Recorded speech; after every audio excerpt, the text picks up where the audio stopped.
I'm Robert Ross with Rob Report Live here at the North American International Auto Show with two special guests who brought a very special vehicle. Chet Chakouty and Mike Collins, welcome. And welcome too to the amazing Brute Double Cab, the American Expedition Vehicles product that we have downstairs. What can you tell us about this car that makes it not just a Jeep, but something that is worthy of the name AEV? Sure. We take a four-door Wrangler, we cut the frame behind the rear seat, we stretch it 23 inches between the wheels, we add another 16-inch stretch behind the rear wheel.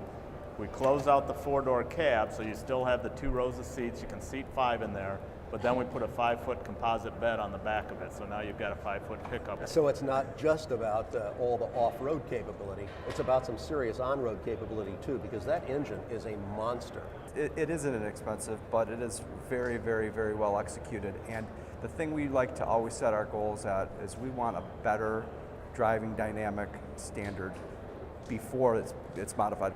And while you can take this vehicle and do great in Moab, going off-road, unlike most conversions, when you take it on-road, it feels as good as it does off-road. You can drive 85 miles an hour down the expressway or more with the Hemi, and it feels like it's better than stock.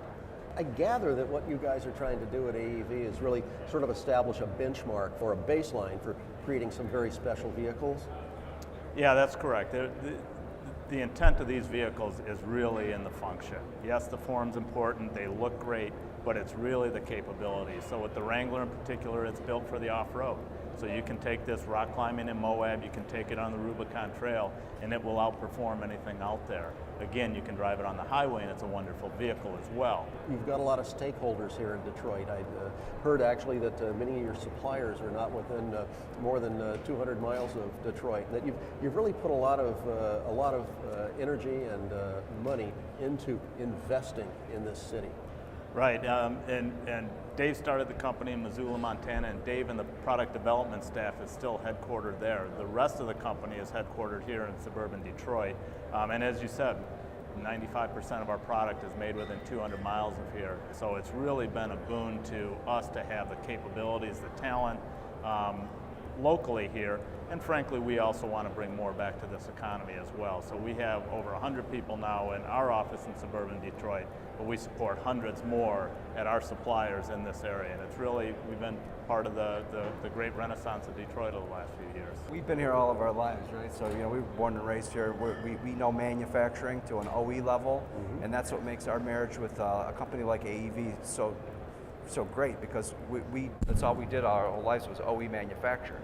So it's not like setting up a brake press and a welder in your backyard and making parts. We have to supply parts to Ford, GM, Chrysler, Toyota, BMW.